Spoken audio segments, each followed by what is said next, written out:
Guten Tag, as they would say in German, because I am in a Mercedes-Benz, the GLB to be more specific, and the GLB 250 in progressive trim to be even more specific.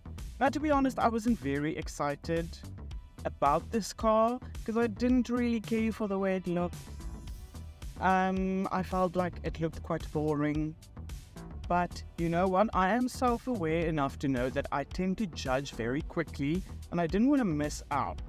So I've been in the GLB for a week now and I'm going to tell you about it because this is a car review. And that's what we do here. We chat about cars and stuff. So like I mentioned, this is the GLB 250 in progressive trim, which is the base model for the GLB, which is quite refreshing because usually test cars are top of the range, heavily spec.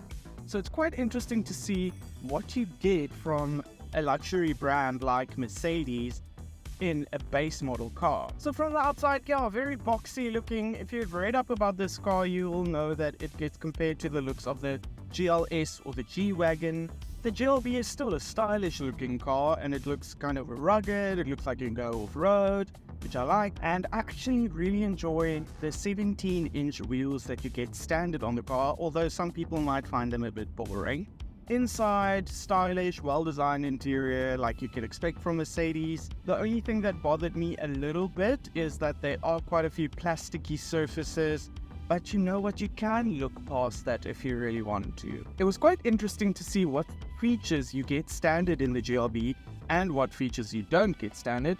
So you get the double infotainment and instrument cluster screens that look really great, Apple CarPlay, Android Auto. You get cruise control as standard, front and rear parking sensors with a reverse park camera. You get front collision warning with semi-autonomous braking, few storage nooks for your keys and your bottles and your crap that you need to put somewhere, and the dynamic select with 3 driving modes. Now, a few things that I was surprised not to see as standard.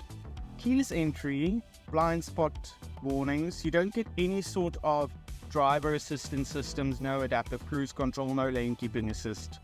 Nothing of that. That's all optional extras. You only get single zone climate control. No heated seats, no electric seats. You see these sunroofs?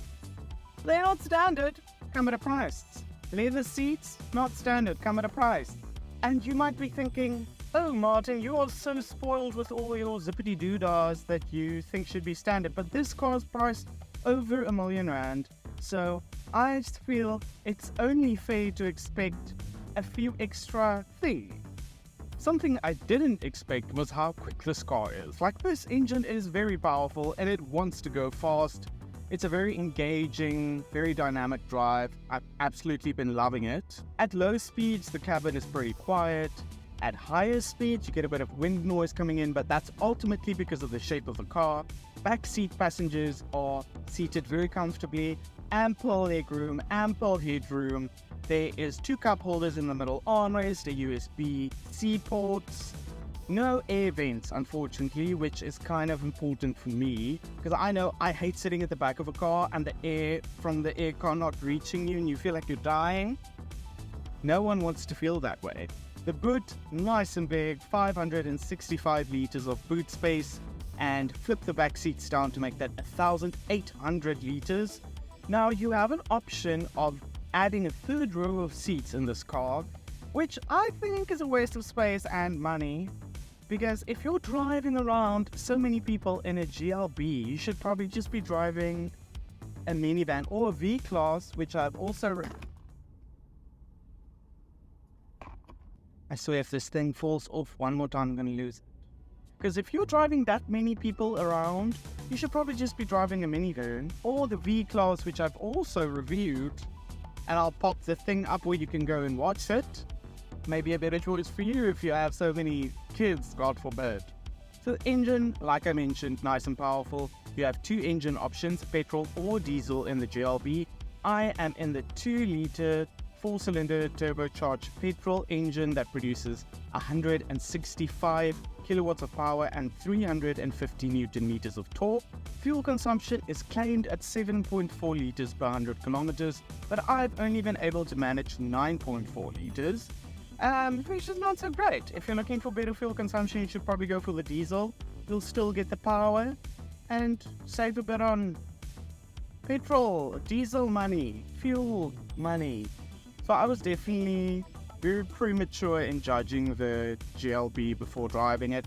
Actually really like this car. I think it's a really good compact SUV crossover, but at the price, over R1 million, I mean, you just have so many choices, especially in the compact SUV segment.